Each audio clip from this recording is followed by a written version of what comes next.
Today's story begins with two men whose lives couldn't have been more different, yet their endings reveal one of the most profound truths about money you'll ever hear. The first man was a janitor named Ronald Reed. He lived in rural Vermont, wore worn-out clothes, drove a beat-up car, and spent his days sweeping floors at JCPenney. When he died at age 92, everyone expected he'd leave behind very little. Instead, he left over $8 million, money he'd accumulated simply by saving his modest wages and investing in blue-chip stocks for decades. Around the same time, there was Richard Fuscone. He was everything Ronald Reed wasn't. Harvard-educated, a Merrill Lynch executive with an MBA, praised for his business savvy and leadership skills. He had an 18,000-square-foot mansion with 11 bathrooms, 2 elevators, and 7 garages. It cost over $90,000 a month just to maintain. Then the 2008 financial crisis hit, and Fuscone lost everything. His Palm Beach house was foreclosed, his Greenwich mansion was sold at auction for 75% less than its insured value. What's the lesson here? It's simple, yet it changes everything.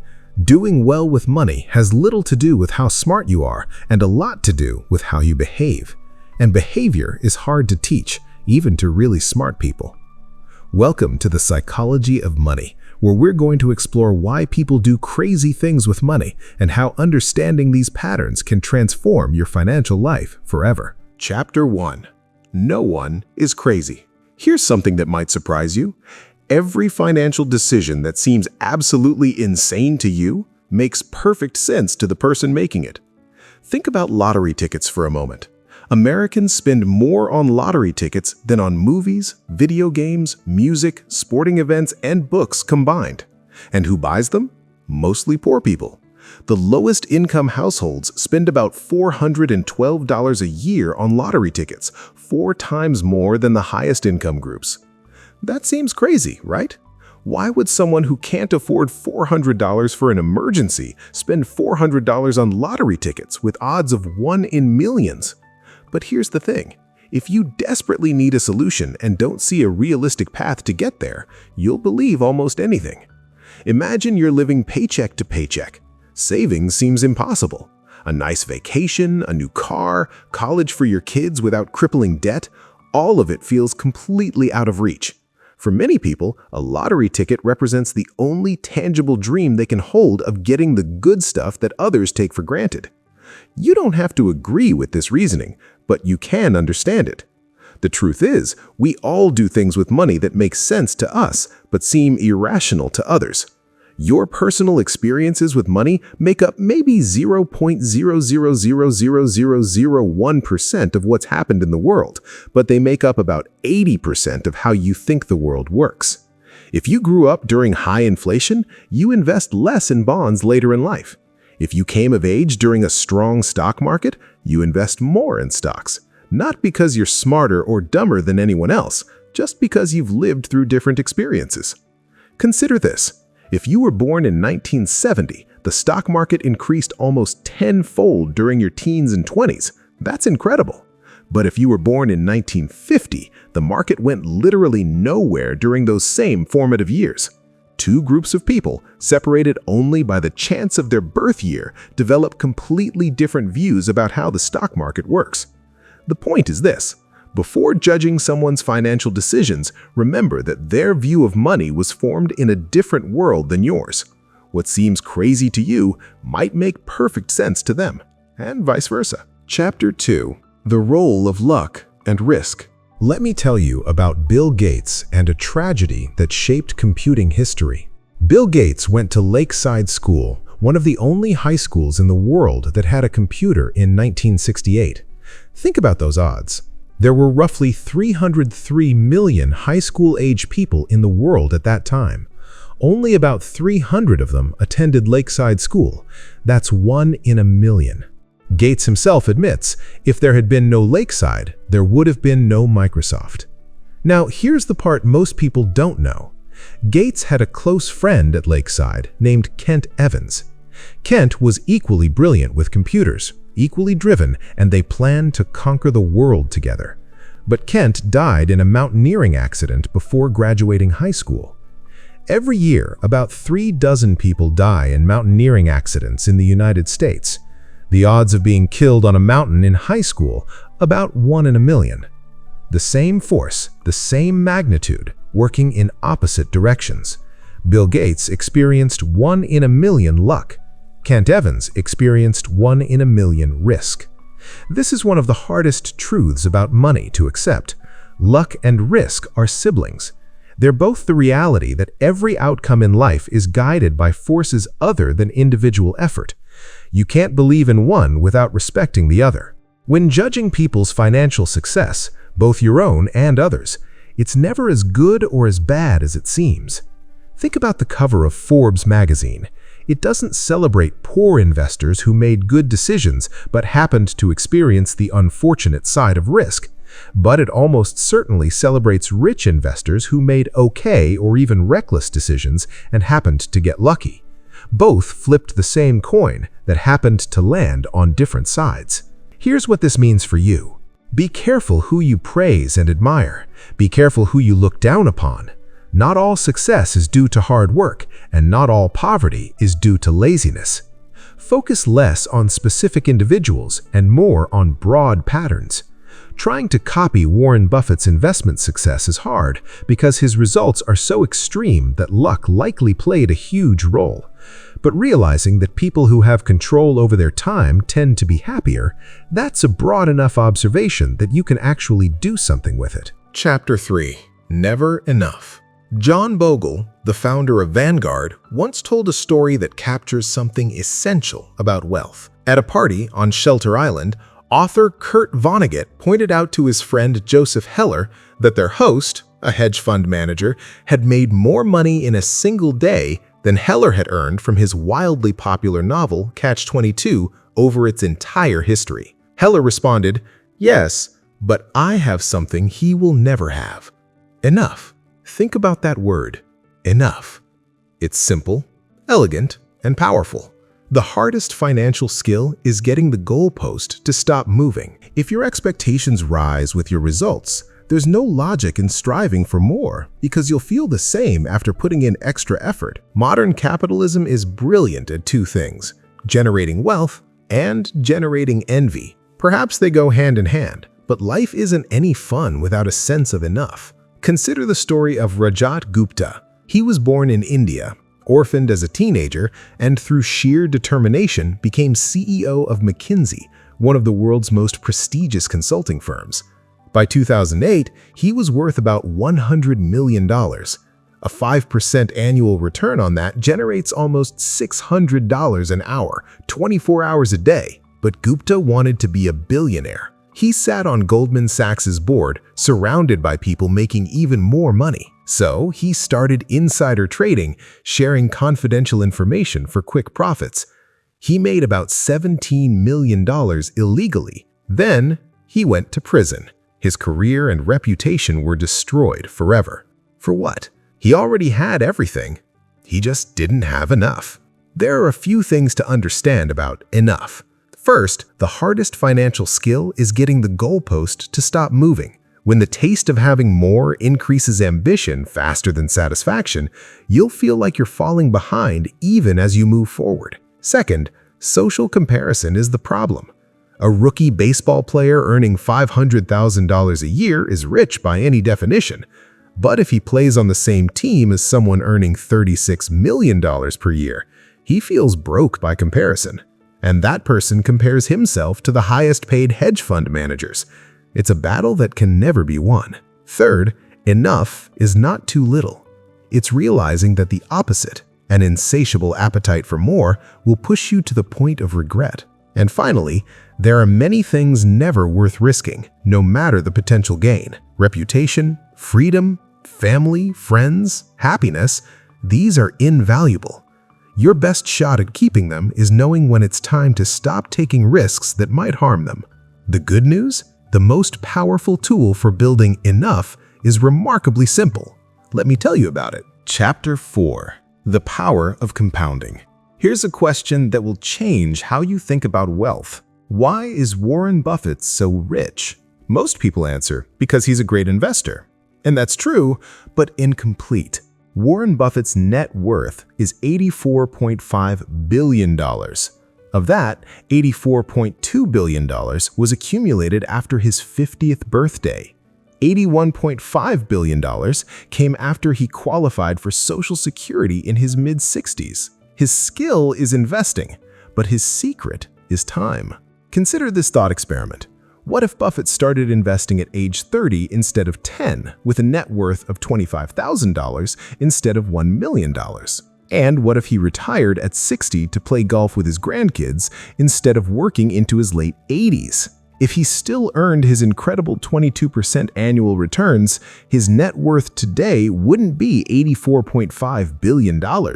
It would be $11.9 million, 99.9% less than his actual wealth.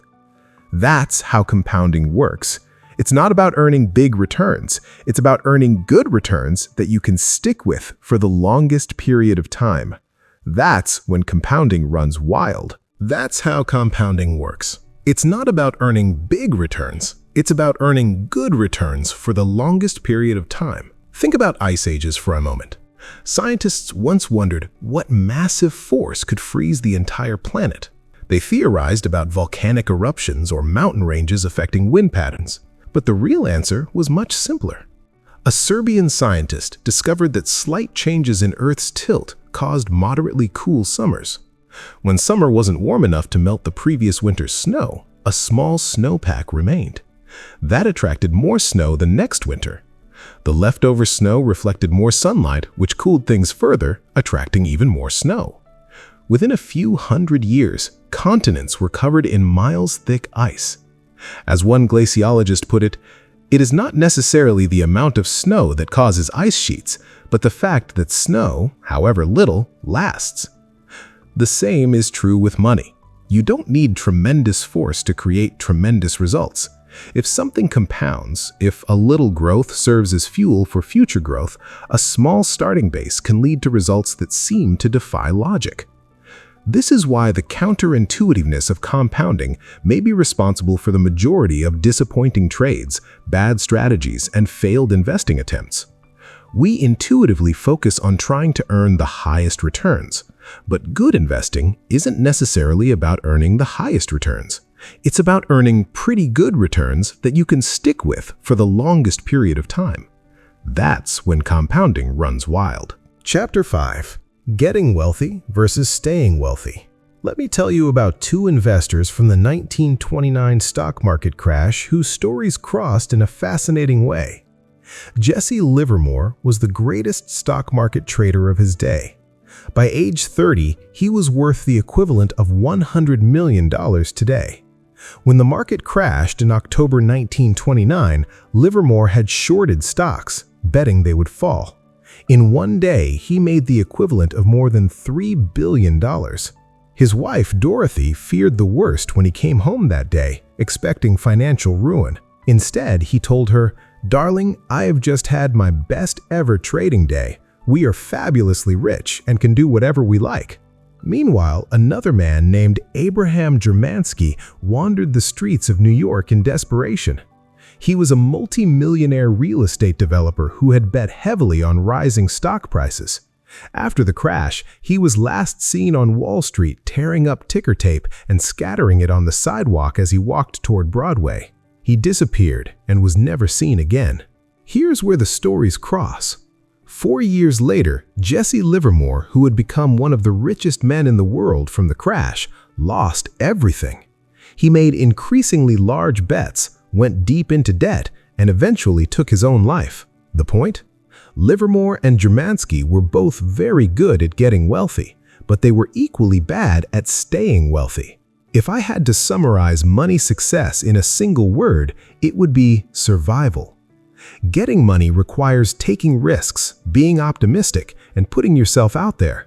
But keeping money requires the opposite. It requires humility and fear that what you've made can be taken away from you just as fast. It requires frugality and an acceptance that at least some of what you've made is attributable to luck. Michael Moritz, the billionaire head of Sequoia Capital, was once asked why Sequoia was so successful. He mentioned longevity. Some VC firms succeed for 5 or 10 years, but Sequoia has prospered for 4 decades. When asked why, he said, "We've always been afraid of going out of business. We assume that tomorrow won't be like yesterday. We can't afford to rest on our laurels." Here's what survival looks like in practice. First, more than wanting big returns, aim to be financially unbreakable. If you're unbreakable, you can stick around long enough for compounding to work wonders. Holding cash might seem conservative during a bull market, but if it prevents you from selling stocks during a bear market, the actual return you earned on that cash could be enormous. Second, plan on your plan not going according to plan. The biggest risk is that you want something to be true so badly that the range of your forecast isn't even in the same ballpark as reality. A good plan doesn't pretend this isn't true. It emphasizes room for error. Third, be optimistic about the future, but paranoid about what will prevent you from getting there. You can believe the long-term growth trajectory is up and to the right, while being certain the road between now and then is filled with landmines. The ability to stick around for a long time without wiping out or being forced to give up is what makes the biggest difference. Chapter 6. Tales Drive Everything. Heinz Berggruen was one of the most successful art dealers in history. In 2000, he sold part of his massive collection of Picassos, Brachs, and Matisses to the German government for over 100 million euros. Such a bargain, it was considered a donation. How did one person collect so many masterpieces? The answer is fascinating. The great investors bought vast quantities of art, researchers found.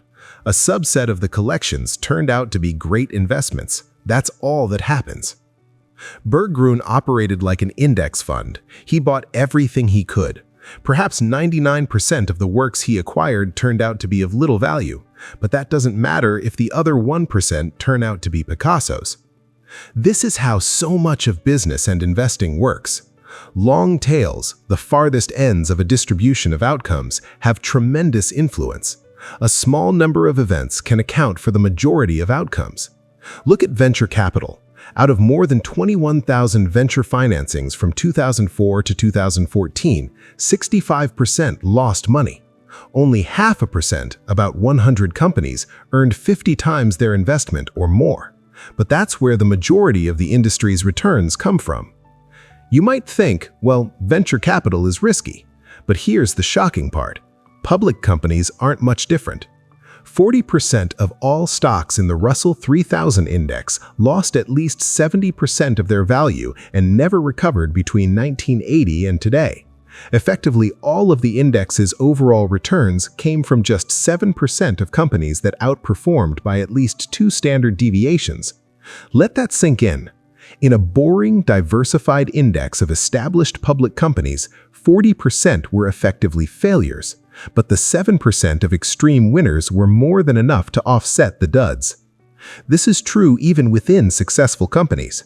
In 2018, Amazon drove 6% of the S&P 500's returns, and Amazon's growth is almost entirely due to Prime and Amazon Web Services, tail events within a company that has experimented with hundreds of products.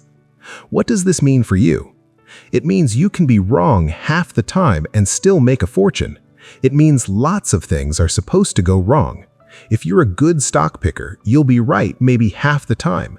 If you're a good business leader, maybe half your strategies will work. Peter Lynch, one of the best investors of our time, once said, "If you're terrific in this business, you're right 6 times out of 10. The trick is measuring your success by looking at your full portfolio, not individual investments. It's fine to have a large chunk of poor investments and a few outstanding ones. That's usually the best-case scenario. Napoleon defined a military genius as the man who can do the average thing when all those around him are going crazy. It's the same in investing. Your success will be determined by how you respond to punctuated moments of terror, not the years spent on cruise control. Tails drive everything. Once you accept this, you realize it's normal for lots of things to go wrong, break, fail, and fall. Chapter 7. Freedom. The highest form of wealth is the ability to wake up every morning and say, "I can do whatever I want today." Psychologist Angus Campbell spent years researching happiness. What he found was simple but profound. Having a strong sense of controlling one's life is a more dependable predictor of positive feelings of well-being than any of the objective conditions of life we have considered. More than your salary, more than the size of your house, more than the prestige of your job. Control over doing what you want, when you want, with whom you want, is the broadest lifestyle variable that makes people happy. Let me tell you a personal story. In college, I wanted to be an investment banker for one reason. They made a lot of money. I scored an internship in Los Angeles and thought I'd won the career lottery. On my first day, I realized why investment bankers make so much. They work longer hours than I knew humans could handle. Going home before midnight was a luxury. There was a saying in the office, if you don't come to work on Saturday, don't bother coming back on Sunday. The job was intellectually stimulating, it paid well, and it made me feel important. But every waking second of my time became a slave to my boss's demands. It was one of the most miserable experiences of my life. I lasted a month of a 4-month internship. Here's what I learned. Doing something you love on a schedule you can't control can feel the same as doing something you hate. Psychologists call this reactance. People like to feel they're in control. When we try to get them to do something, they feel disempowered, so they resist, even when they might have originally been happy to go along. Using your money to buy time and options has a lifestyle benefit few luxury goods can compete with. Think about the progression. A small amount of wealth means taking a few days off when you're sick without breaking the bank. A bit more means waiting for a good job after getting laid off rather than taking the first one you find. 6 months of emergency expenses means not being terrified of your boss. More still means taking a job with lower pay but flexible hours, or retiring when you want rather than when you need to. Derek Sivers, a successful entrepreneur, shared a story about getting rich. A friend asked him about it, expecting to hear about selling his company. Instead, Sivers said the difference happened at age 22 when he saved $12,000 working a minimum wage job. That money let him quit and become a full-time musician, never needing a traditional job again. That didn't make a big difference in my life, the friend asked about selling his company. That was just more money in the bank, Sivers replied. The difference happened when I was 22. The United States is the richest nation in history, but there's little evidence that its citizens are happier today than in the 1950s. Part of what's happened is that we've used greater wealth to buy bigger and better stuff, but we've simultaneously given up more control over our time. At best, those things cancel each other out. The ultimate goal? Use your money to gain control over your time. That's the highest dividend money pays. Chapter 8. Wealth is what you don't see. When I worked as a valet in Los Angeles, I got to drive some of the coolest cars ever made. Ferraris, Lamborghinis, Rolls-Royces. I thought these cars sent a strong signal. You made it. You're smart. You're rich. You're important. Look at me. But here's the irony. I rarely looked at the drivers. When you see someone driving a nice car, you don't think, wow, the guy driving that car is cool. You think, wow, if I had that car, people would think I'm cool. This is how people think. There's a paradox. People want wealth to signal to others that they should be liked and admired, but those other people often bypass admiring you because they use your wealth as a benchmark for their own desire to be liked and admired. Let me tell you about Roger. He drove a Porsche to the hotel where I worked. Then one day, he showed up in an old Honda. When I asked what happened, he said his Porsche was repossessed. Not a hint of shame, just matter of fact. Every assumption you might have had about his wealth was wrong. Here's the truth. Someone driving a $100,000 car might be wealthy, but the only data point you have is that they have $100,000 less than they did before buying the car. That's all you know. We judge wealth by what we see because that's the information we have. Cars, homes, Instagram photos. But the truth is that wealth is what you don't see. Wealth is the nice cars not purchased, the diamonds not bought, the watches not worn, the first-class upgrades declined. Wealth is financial assets that haven't yet been converted into the stuff you see. Singer Rihanna nearly went bankrupt after overspending. Her financial advisor's response was perfect. Was it really necessary to tell her that if you spend money on things, you will end up with the things and not the money? You can laugh, but yes, people need to be told that. When most people say they want to be a millionaire, what they might actually mean is, I'd like to spend $1 million. That's literally the opposite of being a millionaire. Here's the distinction. Rich is current income. Someone driving a $100,000 car is almost certainly rich because they need income to afford the payment. But wealth is hidden. It's income not spent.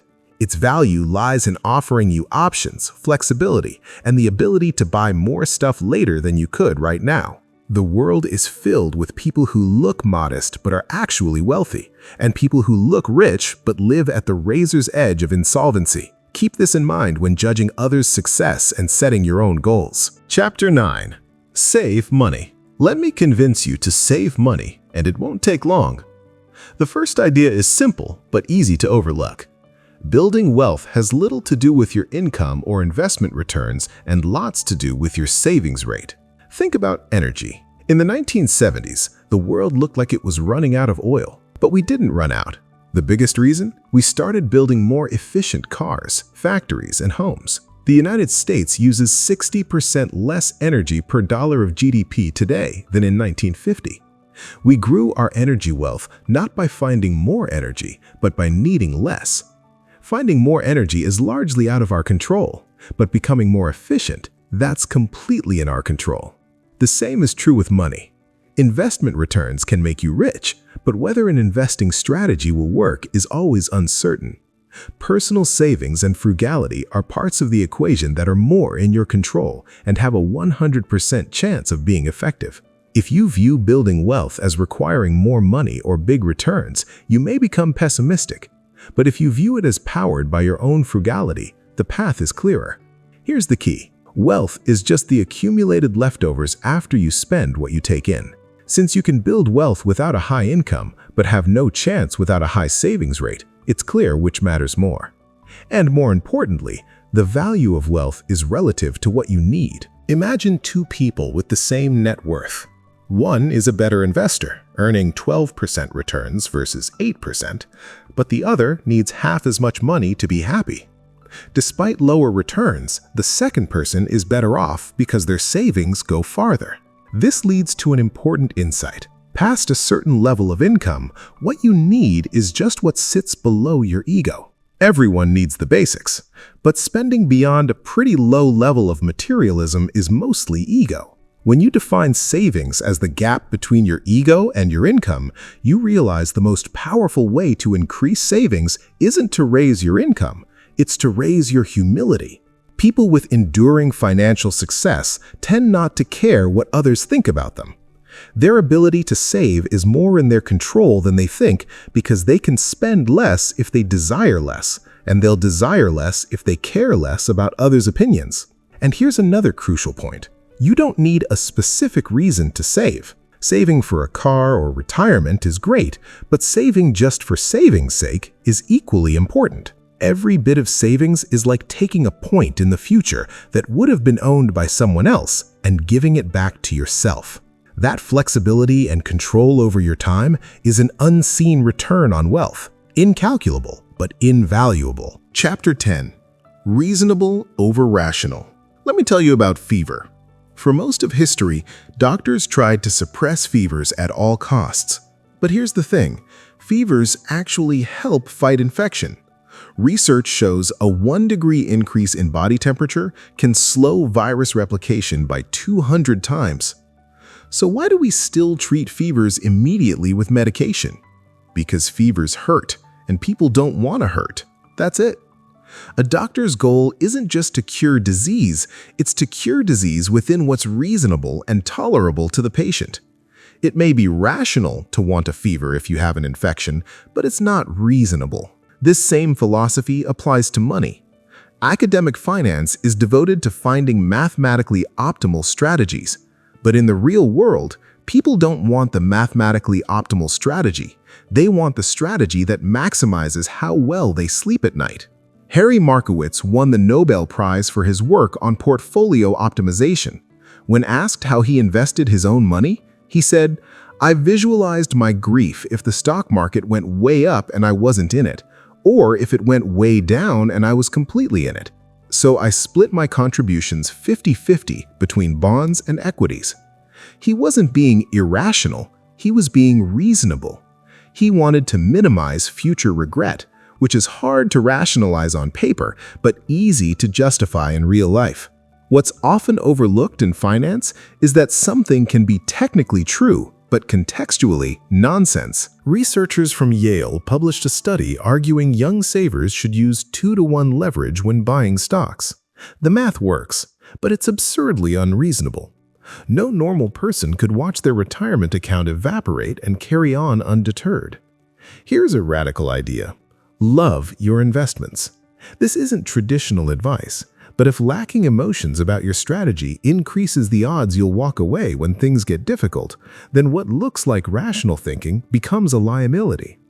Reasonable investors who love their technically imperfect strategies have an edge because they're more likely to stick with them. There are several times when being reasonable beats being rational. Home bias. People prefer investing in companies from their own country. It's not rational, but if familiarity helps you take the leap of faith required to invest, it's reasonable. Day trading. It's not rational for most investors, but in small amounts, if it scratches an itch hard enough to leave your diversified investments alone, it's reasonable. Forecasting. Most forecasts are terrible, but making forecasts is reasonable because it's hard to wake up telling yourself you have no clue what the future holds, even if it's true. The trick is convincing yourself that the market's fee, volatility, and uncertainty is worth paying. Find the price, then pay it. That's the only way to properly deal with uncertainty. Not just putting up with it, but realizing it's an admission fee worth paying. Chapter 11. You'll change. I have a friend who became a doctor after an incredible journey of hard work against all odds. When I talked to him recently, expecting to hear about fulfillment, he said, "Awful career, man." The stress and hours had worn him down. He seemed as disappointed in where he is today as he was driven toward it 15 years ago. This illustrates a crucial truth. People are poor forecasters of their future selves. Every 5-year-old wants to drive a tractor. Then many grow up wanting to be lawyers. Then, as lawyers, they work such long hours they rarely see their families, so they take lower-paying jobs with flexible hours. Then childcare is so expensive they become stay-at-home parents. Then at 70, they realize a lifetime of staying home left them unprepared for retirement. We wind through life on similar trajectories. Only 27% of college grads have jobs related to their majors. Things change, both the world around you and your own goals and desires. Psychologists call this the end of history illusion, the tendency to be keenly aware of how much you've changed in the past, but to underestimate how much you'll change in the future. Harvard psychologist Daniel Gilbert explained, "At every stage of our lives, we make decisions that will profoundly influence the lives of the people we're going to become. And then when we become those people, we're not always thrilled with the decisions we made." This impacts long-term financial planning profoundly. Charlie Munger says the first rule of compounding is never interrupted unnecessarily. But how do you not interrupt a plan when what you want out of life changes? Part of the solution is avoiding extreme ends of financial planning. Assuming you'll be happy with very low income or choosing to work endless hours increases the odds you'll one day find yourself at a point of regret. Aiming for moderate annual savings, moderate free time, a moderate commute, and moderate time with family increases the odds of sticking with a plan and avoiding regret. We should also accept the reality of changing our minds. When you accept the end of history illusion, you realize the odds of picking a job at 18 that you'll still enjoy at 65 are low. The trick is accepting change and moving on as soon as possible. Sunk costs, anchoring decisions to past efforts that can't be refunded, make our future selves prisoners to our past selves. Embracing that financial goals made when you were different should be abandoned without mercy can minimize future regret. The quicker it's done, the sooner you can get back to compounding. Chapter 12. Nothing's free. Everything has a price. The key to many things with money is figuring out what that price is and being willing to pay it. The problem? The price of many things isn't obvious until you've experienced them firsthand. Think about successful investing. The S&P 500 increased 119-fold in the 50 years ending in 2018. All you had to do was sit back and let your money compound. But do you know how hard it is to maintain a long-term outlook when stocks are collapsing? Like everything worthwhile, successful investing demands a price. But its currency isn't dollars, it's volatility, fear, doubt, uncertainty, and regret. The inability to recognize that investing has a price can tempt us to get something for nothing. Say you want an 11% annual return over 30 years for retirement. Does this come free? Of course not. There's a price, enduring the market's never-ending taunts. Look at this chart showing when the Dow Jones was below its previous all-time high. The shaded areas show when it was at least 5% below that high. This is the price of market returns, the fee, the cost of admission. Like most products, bigger returns come with higher prices. Netflix stock returned more than 35,000% in 2002 to 2018, but traded below its previous high 94% of days. Now, here's the important part. You have options. You can pay this price, accepting volatility. You can find an asset with less uncertainty and lower returns, or you can attempt to get the return while avoiding the volatility, the financial equivalent of shoplifting. Many people choose the third option, forming tricks to get returns without paying the price. They trade in and out, trying to sell before the next recession and buy before the next boom. But the money gods don't look kindly on those seeking rewards without paying the price. A study of tactical mutual funds found that only 9 out of 112 funds had better risk-adjusted returns than a simple 60-40 stock bond fund during the volatile 2010-2011 period. Individual investors make the same mistake. The average equity fund investor underperformed the funds they invested in by 0.5% per year, the result of buying and selling when they should have held. By trying to avoid the price, investors end up paying double. The strangest part? We're willing to pay the price for cars, houses, and vacations. Why do so many try to avoid paying the price of good investment returns? Because the price of investing success isn't immediately obvious. It doesn't feel like a fee for getting something good. It feels like a fine for doing something wrong. And while people are fine with paying fees, fines are supposed to be avoided. Thinking of market volatility as a fee rather than a fine is crucial to developing the mindset that lets you stick around long enough for gains to work in your favor. Disneyland tickets cost $100, but you get an awesome day with your kids. The fee is obvious and worth it. Same with investing. Volatility is the fee for returns greater than cash and bonds. The trick is convincing yourself the market's fee is worth it. Find the price, then pay it. That's the path to investment success. Now, let me share what works for my own family, not as advice, but as an example of putting these principles into practice. My wife and I met in college with entry-level jobs and entry-level pay. We settled into a moderate lifestyle, decent apartment, decent car, decent clothes, decent food. Comfortable, but nothing fancy. Despite more than a decade of rising incomes, we've mostly stayed at that lifestyle. This pushed our savings rate continuously higher. We now live considerably below our means, maintaining a lifestyle we established in our 20s. The goalpost of our lifestyle desires stopped moving at a young age. Our savings rate is high, but we rarely feel deprived because our aspirations haven't moved much. Our top goal is independence. We own our house without a mortgage, the worst financial decision we've ever made, but the best money decision. Any rational advisor would recommend leveraging cheap money into higher return assets, but our goal isn't to be coldly rational, it's to be psychologically reasonable. The independent feeling from owning our house outright far exceeds any financial gain from a mortgage. We like it. That's what matters. We also keep about 20% of our assets in cash, more than most advisors recommend. We do it because cash is the oxygen of independence, and because we never want to be forced to sell stocks.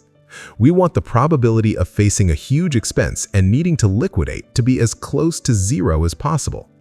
For investing, we've shifted entirely to low-cost index funds.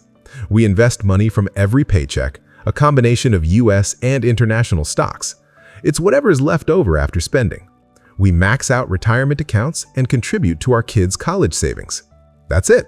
Effectively, all our net worth is a house, a checking account, and some Vanguard index funds. It doesn't need to be more complicated.